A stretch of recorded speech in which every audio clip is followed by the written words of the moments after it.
absolument pas un problème politique, absolument pas un problème sanitaire, ça n'a absolument rien à voir du tout. Tout ça, ce sont des choses qu'on imagine, enfin qui sont vraies, mais qui ne sont pas le fond du problème. Le véritable problème, c'est qu'ils ont touché à l'Éternel et ils ont touché au Messie. Ce problème de toucher à l'Éternel et de toucher au Messie, c'est un problème universel, puisque lorsque nous étions dans les débuts de la Torah, nous avons constaté que l'Adam, vous savez, Adam, c'est quelque chose de très très étrange. Pour l'Église traditionnelle, Adam, c'est ce qu'on appelle communément Adam et Ève. Je vous ferai simplement remarquer une chose que peut-être vous n'avez pas remarqué, c'est que la notion de Ève, en français, qui évidemment ne veut plus rien dire en français, la notion de Ève n'apparaît même pas dans la Torah au début. Ève n'a jamais transgressé. Ève, c'est le nom qui est donné après la transgression pour sauver l'humanité. Celle qui a transgressé ne s'appelait pas Ève, elle s'appelait Isha. On n'est pas du tout dans la même dimension. Lorsqu'on dit que Adam et Ève étaient dans le jardin d'Éden, ils étaient dans le jardin d'Éden juste après la faute, avant qu'ils soient chassés et expulsés du jardin. Donc vous imaginez un peu la quantité d'enseignements qu'il faut donner pour comprendre les principes de Adam. Adam est à la fois donc, dans l'idée fondamentale monsieur, mais dans la Torah, l'idée fondamentale d'Adam, on va dire Adam, d'accord? C'est plus hébraïque, plus juste. L'idée fondamentale d'Adam, c'est pas monsieur. L'idée fondamentale de Adam, selon la Torah, c'est monsieur et madame ensemble. Puisque Dieu dit clairement, dans le début de la Torah, il créa son Adam. Il le créa mâle-femelle. Donc on n'est pas du tout dans une même perspective que celle que nous imaginons en général dans nos assemblées évangéliques chrétiennes. On n'est pas du tout dans la même perspective. Et donc lorsque la faute a été commise et que Isha et non pas Ève, écoutez bien les différentes notions. Tout à l'heure, je ne sais plus qui était la dame, ou je ne sais plus, hein, qui me parlait des prénoms dans la Bible. Je lui dis, mais il ne faut pas que tu te trompes. Les prénoms dans la Bible ne sont pas des prénoms. Yeshua, Jésus, n'est pas un prénom. Parce que si c'était son prénom, il aurait aussi un nom de famille. Donc il n'a pas de nom de famille. Il ne s'appelle pas Yeshua Collant. Il ne s'appelle pas Yeshua, que sais-je. Il s'appelle simplement Yeshua, qui est un code biblique. La Torah ne fonctionne pas sur des prénoms, elle fonctionne sur des codes. Quand on dit Abraham, ou que l'on dit Abraham, lorsque l'on dit Yaakov, lorsque l'on dit Esav, Ésaü, ce ne sont pas les prénoms qu'on leur a donnés, ce sont des codes de Torah. Vous comprenez la différence? C'est pourquoi lorsqu'on baptise quelqu'un dans le prénom de Jésus, je me dirais en soi, ce n'est pas un drame, mais c'est quand même une catastrophe.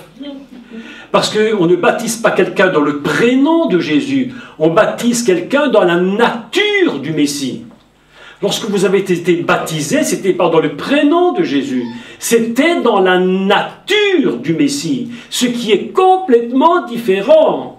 Donc on se trouve avec un Adam qui a commis une erreur. Et pour vous montrer la notion adamique fondamentale, il faut comprendre que lorsque la faute a été commise par Isha, elle en donna à son Ish.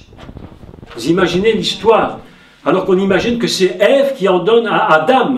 Mais la Torah ne nous dit pas que Ève a donné la pomme à Adam. Elle dit que c'est Isha qui en donna à Ish. Qui n'est pas du tout la même chose. Mais lorsque la faute était commise par les deux, l'homme, donc par Isha et par Ish, Dieu vient et il s'adresse à qui? Adam. Alors tout le monde dit, il s'adresse à monsieur, mais pourquoi s'adresse-t-il à monsieur? Puisque c'est madame qui a fait la bêtise. Donc vous voyez bien que lorsqu'il s'adresse à Adam, il s'adresse à l'entité adamique universelle. C'est-à-dire que lorsqu'il fait un reproche, il te le fait à toi et il te le fait à moi. Et lorsqu'il va voir Adam, donc vous comprenez que la notion adamique est quelque chose de très compliqué, qui était réduite évidemment à Adam et Ève qui vivaient tout nus dans le jardin d'Éden. C'est complètement un fantasme. Je vous le dis tout de suite, c'est du fantasme. La réalité n'est absolument pas du tout celle-là. La réalité, c'est qu'ils étaient nus devant Dieu, ils étaient nus de ce qu'ils étaient, ils n'avaient pas honte de ce que Dieu avait fait d'eux. Ils étaient dans la gloire, ils portaient sur eux la gloire de Dieu. Mais à la faute, la gloire, ça a disparu. Ils se sont retrouvés complètement dans une situation dramatique. Et lorsque Dieu est venu et qu'il appelle Adam, la notion adamique, il lui demande à Adam, pas à monsieur. Il n'est pas dit que Dieu allait voir Ish, il est dit qu'il allait voir Adam. Et il lui demande, mais où en es-tu? Et la réponse d'Adam est terrible. Il ne dit pas, ben, écoute, tu sais, j'ai fait une grosse bêtise, mais c'est pas ma faute, c'est la faute de ma femme. Non, la première chose qu'il dit, j'ai eu peur. Mes amis, la peur qui est sur le monde, elle est le fruit de la désobéissance. C'est la désobéissance qui produit la peur. L'amour parfait bannit la peur. Aussi longtemps qu'il y avait l'amour parfait entre l'Adam et son Créateur, vous avez remarqué que dans le Gan Eden, il n'y avait aucune peur. C'est après la faute que la peur est rentrée dans le monde. Aujourd'hui, vous avez remarqué qu'avec ce Covid, ce virus, et tout ce qui se passe, et les guerres partout, mais les guerres c'est encore autre chose, parce que vous savez aujourd'hui, on est tellement habitué aux guerres, qu'on nous dit que 10 000 personnes étaient tuées là-bas, ça nous laisse strictement indifférents. C'est comme si on nous avait dit, tiens, le prix du carburant a augmenté de 50 cents. Ça ne nous touche même plus. Parce que ces guerres sont loin de chez nous, pour l'instant, on ne les voit pas, donc on n'a plus la même perspective. Mais lorsque l'on parle de la maladie maintenant, et que ça touche l'humanité, alors tout le monde est en stress. L'humanité entière est dans un stress épouvantable. Et c'est comme si Dieu venait aujourd'hui nous demander à nous, et à vous, à l'humanité entière, c'est comme si Dieu, écoute, c'est intéressant cette idée, comme si Dieu venait maintenant demander à l'humanité entière, où en es-tu? Et le monde répond, j'ai peur. J'ai peur. L'amour parfait bannit la crainte, mais lorsque le péché rentre dans le monde, mes amis, avant que la maladie ne rentre, c'est la peur qui rentre. C'est pourquoi aujourd'hui, avec ce qui se passe dans le monde, aujourd'hui la maladie est dangereuse, il y a plus grand danger que la maladie, c'est la peur. Parce que la peur a une faculté de détruire nos capacités de résistance au mal. La peur a une capacité terrible de réduire nos moyens de défense. Comment on dit ça en français, les moyens de défense? Notre immunité, à cause de la peur. Voilà où nous en sommes aujourd'hui. Dieu, l'homme, Adam, a brisé l'unité qui était avec son Créateur. Au moment où l'unité se brise avec son Créateur, l'homme se retrouve nu. Et cette nudité-là, ce n'est pas la nudité du corps, mes amis. Parce que si vous allez voir un pygmée qui vit dans sa brousse, dans sa forêt, il vit complètement nu, il n'en a pas honte. Donc il s'agit bien d'autre chose. J'ai eu peur parce que maintenant je me rends compte qu'il y a quelque chose entre toi et moi qui s'est complètement brisé. Cette union qui était ensemble, cette union que tu avais fait à cause de cette séparation dont nous allons parler aujourd'hui, le thème de ce soir, c'est l'alliance. L'alliance doit reconnecter l'homme avec son Créateur afin que la peur disparaisse. Vous avez remarqué combien nous sommes vite dans la peur. Tu as touché 1500 € par mois, tu en as dépensé 1400, tout d'un coup, boum, une facture à 800 €. Instantanément, ton cœur augmente de pulsation et la peur rentre. La peur rentre très facilement. La moindre chose peut nous mettre dans des peurs terribles. Vous comprenez cela? C'est quelque chose d'absolument incroyable. Donc, la séparation avec le Créateur produit cette peur terrible. À chaque fois que tu vois en toi venir cette peur qui te saisit, tu dois te poser la question, mais est-ce que je suis encore avec mon Créateur? Est-ce que mon Créateur est encore là? Est-ce que j'ai confiance en lui? Ou est-ce que l'alliance a été cassée, rompue avec lui? Alors le but de Dieu, lorsqu'il voit cette catastrophe, c'est de refaire une alliance. Il veut rebâtir l'alliance. Mais l'alliance que Dieu bâtit, mes amis, c'est pas une alliance que Dieu aurait faite en se disant, tiens, mon Adam a péché, mon Adam a fait une grosse erreur, il faut maintenant trouver une solution. Non, la solution est déjà existante de toute éternité. Et toute alliance, et c'est ce que nous allons voir aujourd'hui, toute alliance doit être absolument éprouvée. Ne t'étonne pas que lorsque tu fais alliance avec Dieu, que Dieu t'éprouve. Tu ne peux jamais savoir si l'alliance est juste et parfaite si tu n'es pas passé dans l'épreuve. Toute épreuve que nous vivons, ce n'est pas systématiquement le méchant diable. Il n'est pas gentil. Mais enfin, ne lui en rajoutons pas une couche, il fait son job de diable. C'est son business. C'est son business. Alors il y a des chrétiens, à chaque fois que j'ai un petit problème, « Ah, le diable me fait des problèmes. Ah là là là, il ne me laisse jamais tranquille. » Un jour, j'avais une dame, mais je vous raconte quelques petits trucs en passant, une histoire vraie. Hein. Une dame, un jour, elle était avec moi, elle montait pour mettre ses rideaux au mur, elle accroche ses rideaux sur son petit escabeau, et tout d'un coup, elle tombe de l'escabeau, ça arrive, elle met son pied de travers. « Ah, le diable m'a poussé !» Je dis, mais ma fille, t'as pas intérêt à mettre 3 rideaux, hein. Parce que là, ce sera la catastrophe. Les gens n'arrivent plus à faire la part des choses entre ce qui est de Dieu et ce qui est du diable. Est-ce que vous savez que c'est terrible, ça? Lorsqu'on n'arrive plus à discerner la voix de Dieu et la voix du diable. Lorsque la confusion est rentrée. Mes amis, lorsque une épreuve nous arrive, ce n'est pas nécessairement et automatiquement le diable. L'alliance est éprouvée. L'alliance nous éprouve. Et c'est à travers l'épreuve que Dieu va permettre, et vous allez comprendre quelque chose de fantastique, l'épreuve que Dieu va permettre va déterminer si vous êtes digne d'aller jusqu'au bout ou si vous n'êtes pas digne d'aller jusqu'au bout. Si cette alliance est véritablement efficace ou non. Mais où se trouve l'alliance? Pour la première fois dans la Bible. Voilà un texte encore absolument incroyable. Non mais la Torah est formidable. Non mais je vous dis vraiment, il faut être Dieu pour l'avoir écrit, parce que personne ne peut écrire ça, c'est impossible. La Torah fonctionne par code, par lettre. Est-ce que vous savez que ça c'est une Torah? Mais je ne sais pas si les gens se rendent compte de ce qu'il y a dans ce livre. Une Torah, ça c'est les 5 premiers livres, ce n'est pas la Bible, c'est uniquement la Torah, les 5 premiers livres en hébreu. Est-ce que vous vous rendez compte que cette Torah, chaque lettre, les rabbins nous enseignent une chose extraordinaire. Ils nous disent que chaque lettre de la Torah est remplie de la totalité de la présence divine. Ce n'est pas seulement un livre que tu lis des mots. Chaque lettre est remplie de la plénitude de Dieu. Chaque lettre forme des mots qui sont remplis de Dieu. Chaque mot forme des phrases. Chaque phrase forme des livres. Chaque livre, c'est Dieu lui-même qui parle. D'où la puissance de la parole de Dieu. Lorsque tu lis ta Bible, lorsque tu lis la Torah, les prophètes, tu ne dois pas lire ça d'une façon commune. Tu dois toujours te dire, mais ce livre est rempli de Dieu. Mais les rabbins vont même tellement loin, et ils disent une chose absolument fabuleuse que Yeshua lui-même va mettre en pratique, absolument inimaginable. Ils disent que même les blancs qui sont autour des lettres, tout le blanc que tu vois est rempli de Dieu. C'est pas que les mots. Les lettres émanent de leur propre structure. Les lettres émanent la présence de Dieu. J'avais reçu un cadeau, un livre que j'ai apporté vous montrer de 2 personnes qui sont mortes. Une qui est morte il y a, je pense, 1 an et demi, plus ou moins, peut-être, Josie Eisenberg. Un homme absolument, un très bon commentateur.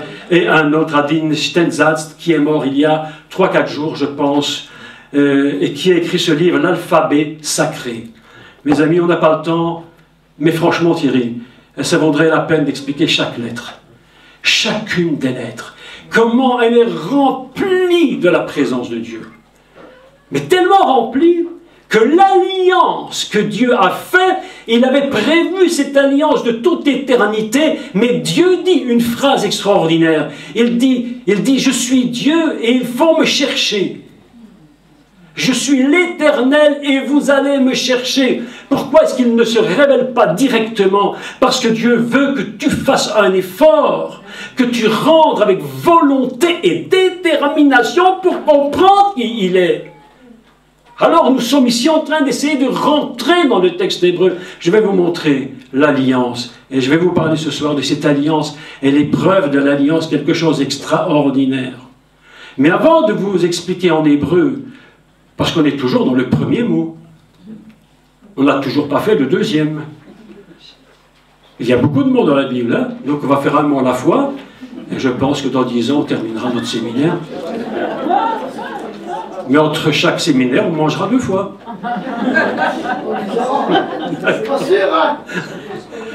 Mes amis, écoutez bien. Nous allons lire un texte absolument, mais impressionnant. Je dis souvent, c'est formidable, fantastique. Bon, moi, je suis comme ça, je suis très excité avec tout ça.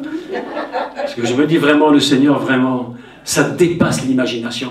Un homme normal ne peut jamais écrire ces choses. C'est impossible.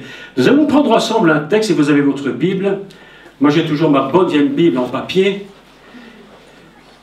C'est celle que je préfère. Et nous allons lire un texte ensemble, la première fois que Dieu va faire alliance avec Abraham. Je n'ai pas dit Abraham, j'ai dit Abraham. Abraham n'est pas le père d'Yitzhak. Abraham est le père d'Ishmaël. Abraham est le père d'Yitzhak. À cause de l'alliance, quelque chose va se produire. Mais lisons le texte en partie, parce qu'il est vraiment très long. Donc, vous allez prendre le chapitre 15 du livre de Bereshit. Bereshit, c'est la Genèse, d'accord? Hein, je crois que tout le monde sait, enfin j'espère, si vous ne savez pas, je le dis. Bereshit, c'est le livre de tous les commencements. Quand vous ne savez pas comment commencer quelque chose, vous regardez Bereshit, il va vous apprendre comment commencer quelque chose.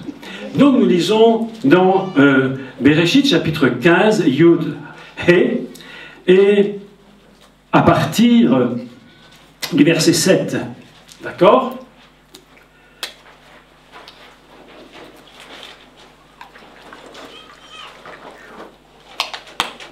L'Éternel, écoutez bien, écoutez, parce qu'ici, quand même, c'est important d'attirer l'attention immédiatement. Il n'est pas écrit, écoutez, il n'est pas écrit, même si c'est exact aussi, il n'est pas écrit Elohim. Il est écrit l'Éternel. Ce que nous lisons maintenant, c'est une dimension hors temps. Nous ne sommes plus dans le temps. Et nous allons faire un exercice tous ensemble. Vous voulez? On va faire un petit exercice. Très compliqué, mais on va essayer pendant un moment, pendant ce cours, de quitter la Terre dans la temporalité et nous allons nous transporter dans l'éternité. Nous allons essayer de nous considérer hors temps. Il n'y a plus de commencement, il n'y a plus de fin. Nous sommes au niveau éternité. D'accord? On essaie de comprendre le texte maintenant hors du temps. Ce n'est pas n'importe qui parle, c'est le hors temps qui parle. L'Éternel lui dit encore à Abraham, nous reviendrons sur ce qu'il disait avant, un peu plus tard. Je suis, écoutez, je suis l'Éternel. Je suis l'Éternel. Celui qui n'a ni commencement ni fin. Vous voyez bien que nous nous trouvons dans une dimension qui n'est pas terrestre. Tout ce qui va se produire après est dans une dimension céleste. Je suis l'Éternel qui t'ai fait sortir d'Ur Kaldim. D'Ur Kaldim, c'est Ur en Chaldée. Ur, c'est la lumière. Et Ur, c'est la lumière passagère. Donc elle dit, je t'ai fait sortir de la lumière passagère, je vais t'emmener dans la lumière éternelle pour que tu comprennes quelque chose que tu n'as jamais compris. Je suis l'Éternel qui t'ai fait sortir d'Ur Kaldim pour te donner en possession ce pays. Je passe sur tout ça et on continue. Abraham répondit, Seigneur l'Éternel, à quoi connaîtrai-je que je posséderai le pays? Et l'Éternel lui dit, prends une génisse de 3 ans, une chèvre de 3 ans, un bélier de 3 ans, une tourterelle et une jeune colombe. Je passe sur tout ça, on lit simplement le texte, je n'explique pas tout maintenant, c'est trop long. Abraham prit tous ces animaux et les coupa. Écoutez bien. Écoutez maintenant, il les coupa par le milieu et mit chaque morceau l'un vis-à-vis de l'autre. Écoutez bien les mots, hein. Dieu est en train de mettre en place l'alliance. L'un vis-à-vis de l'autre. Mais il ne partagea point les oiseaux, Les oiseaux de proie s'abattirent sur les cadavres et Abraham les chassa. Au coucher du soleil, un profond sommeil tomba sur Abraham. Ce qui nous rappelle une chose immédiatement, c'est l'histoire de Adam, de Isha, de tous ces débuts de Torah, où il va prendre une part, faire un profond sommeil sur la dame, et il va faire une opération chirurgicale absolument divine, que personne ne comprend, hein, impossible, mais il va sortir de la dame la notion féminin, et il va laisser la partie masculine, mais je ne rentre pas dans les détails, et il va former Isha. Un profond sommeil tombe, et sur Abraham, la même chose. On est donc comme dans un recommencement du monde. Quand je vous disais que Dieu recommence tout à zéro, lorsque Dieu part, il dit « Je fais alliance avec toi comme l'alliance du commencement de l'univers ». C'est autre chose que ce qu'on imagine. Vous imaginez la dimension céleste. Écoutez la suite absolument fantastique. Donc, au coucher du soleil, un profond sommeil tomba sur Abraham, et voici une frayeur et une grande obscurité vers l'assaillir. Je passe sur toutes ces explications pour l'instant. Et l'Éternel dit à Abraham, « Sache que tes descendants seront étrangers dans un pays qui ne sera point à eux. Ils seront asservis, on les opprimera pendant 400 ans. Mais jugerai la nation à laquelle ils seront asservis. Ils sortiront avec de grandes richesses. Toi, tu iras en paix vers tes pères, tu seras enterré après une heureuse vieillesse. À la 4e génération, ils reviendront ici, car l'iniquité des Amoréens n'est pas encore à son comble. Quand le soleil fut couché, il y eut une obscurité profonde, et voici, ce fut une fournaise fumante, et des flammes passèrent entre les animaux partagés. Des choses incroyables. En ce jour-là, l'Éternel fit alliance avec Abraham. Qu'est-ce que nous entendons? Dieu demande à Abraham de couper les animaux, de les partager, et puis le feu passe au milieu.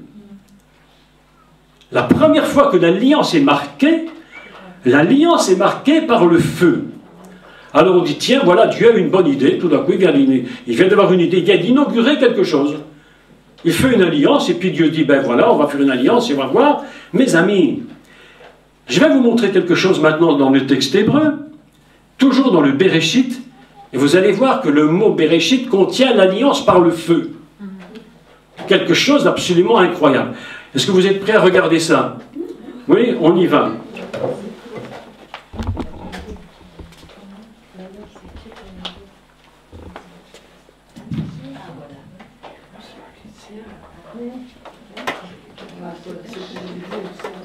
Un peu de ménage.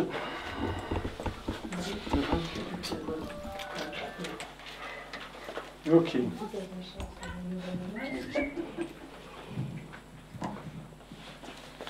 Et voilà, qui est déjà un peu mieux. Nous avons donc le mot Béréchit, toujours le premier mot de la Bible. Vous le voyez tous bien? Oui. Dans le mot Béréchit, il y a quand même un mystère incroyable. Nous l'avons vu tantôt, le mystère qui commence par le bête, la maison, le fils, créer, et puis nous avons ici mettre en place, etc. Mais il y a encore un secret qui se cache dans ce mot. Il faut savoir qu'en hébreu, Dieu construit avec un mot tout un plan éternel. Si vous prenez les deux premières lettres, le bête, les deux premières lettres, je vais les faire, ce sera mieux ici probablement.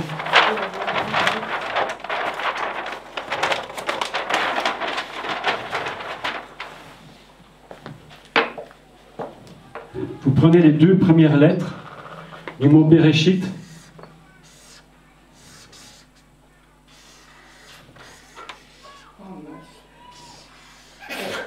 Les deux premières lettres. Ici au milieu, il y a deux autres lettres qu'on n'écrit pas maintenant. Et vous prenez les deux dernières lettres. Les deux dernières, les deux premières et les deux dernières. Le Yud et le Tav. Qu'est-ce que nous lisons? Brit, qui signifie l'alliance.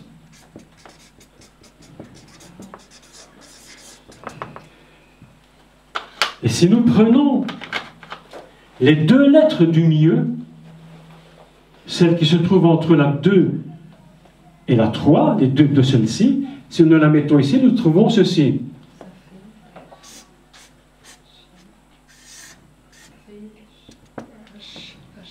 Esh, qui signifie le feu.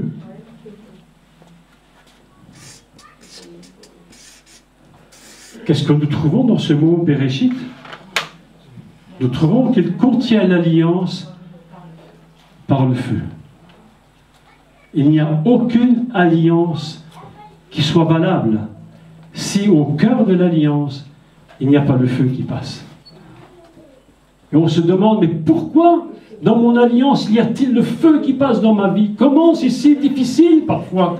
Mais je dis, mais Seigneur, j'ai donné ma vie, j'ai fait alliance avec toi, pourquoi ça devient si compliqué? Il y a des gens qui ne comprennent même pas. Ils se disent, mais depuis que je me suis donné au Seigneur, c'est plus difficile qu'avant. Avant, mais il faut comprendre aussi pourquoi. Il faut comprendre aussi pourquoi. Parce qu'avant que tu te donnes au Seigneur, ta conscience était morte. Et ce qui t'arrivait, t'arrivait. Maintenant que tu es venu au Seigneur, ta conscience est ressuscitée. Et quand tu as quelque chose qui se produit en toi, tu le sens différemment. Lorsque l'épreuve vient dans ta vie, tu le sens tout à fait différemment. Autrement dit, l'alliance par le feu, c'est le premier mot de la Torah. Et vous allez voir, le mystère de l'alliance est absolument, absolument incroyable. Le mystère de l'alliance est quelque chose d'absolument fantastique. Que faut-il pour une alliance? Je vais vous donner 7 points dans l'ordre, doucement, pour que vous compreniez le principe de l'alliance. Le premier principe de l'alliance, c'est qu'il faut être de la même nature que l'autre avec qui tu fais alliance. Il faut que tu sois de la même nature. Vous imaginez qu'aux États-Unis, un homme ou une femme, je crois que c'est une femme, a épousé son chien. Quand l'homme perd conscience, quand l'homme perd la conscience divine qui est en lui, que sa conscience est morte, l'homme est capable de faire tout et n'importe quoi. Aux États-Unis encore, parce que là-bas il se passe des choses quand même, une femme ou un homme, je ne sais plus, a épousé un arbre. Ça nous fait mourir de rire. Mais c'est pour vous dire à quel niveau on en est arrivé. Le premier principe de l'alliance, écoutez, c'est très important, c'est il faut être de la même nature que l'autre avec qui tu fais alliance. J'ai fait alliance avec mon épouse parce que nous sommes 2 êtres humains. Lorsque tu t'es marié, tu épousais quelqu'un qui était tout semblable. Donc tu peux faire alliance. C'est le premier principe. Pourquoi? Parce que Dieu avait dit, faisons l'homme à notre image, à notre ressemblance. Autrement dit, lorsque Dieu fait alliance avec Abraham, lorsque Dieu fait alliance avec l'humanité, il ne fait pas alliance avec quelque chose qui est différent de lui. Il fait alliance avec sa créature qui est semblable à lui. Puisque l'Adam, fondamentalement, l'Adam, avant d'être sur terre, l'Adam était complètement céleste. Est-ce que vous savez que... C'est compliqué à expliquer tout ça, mais il faut comprendre. Est-ce que vous savez qu'il y a plusieurs jardins d'Éden? Dans la Bible, lorsque tu lis l'Éden, le jardin d'Éden, les gens ont un fantasme américain. Lorsque tu vois les films Hollywood, tu vois une espèce d'Adam gominé, parfaitement coupé, on a l'impression qu'il vient de chez le coiffeur, on ne sait pas qui était le coiffeur d'ailleurs. Mais enfin, il revient de chez le coiffeur, il est bronzé, mais c'est pas possible. On a l'impression qu'il revient du Club Med, il est là, magnifique. Il voit une femme, Ève, voilà, là c'est Miss Monde. D'ailleurs, c'est Miss Monde, il n'y en avait qu'une. Se regarde, et là-dedans, on la regarde. Il a ses yeux, tournent 10 fois dans sa tête, il se dit, oh là là là là là, le look. Et il est tout... Mais ça, c'est des fantasmes, mes amis. Totalement des fantasmes, mais ça n'a rien à voir du tout. Il y a plusieurs niveaux édéniques. Il y a un Éden complètement céleste. À ce niveau céleste de l'Éden où tout prend forme, où tout est créé. Le niveau de la création, c'est quelque chose qui est complètement céleste.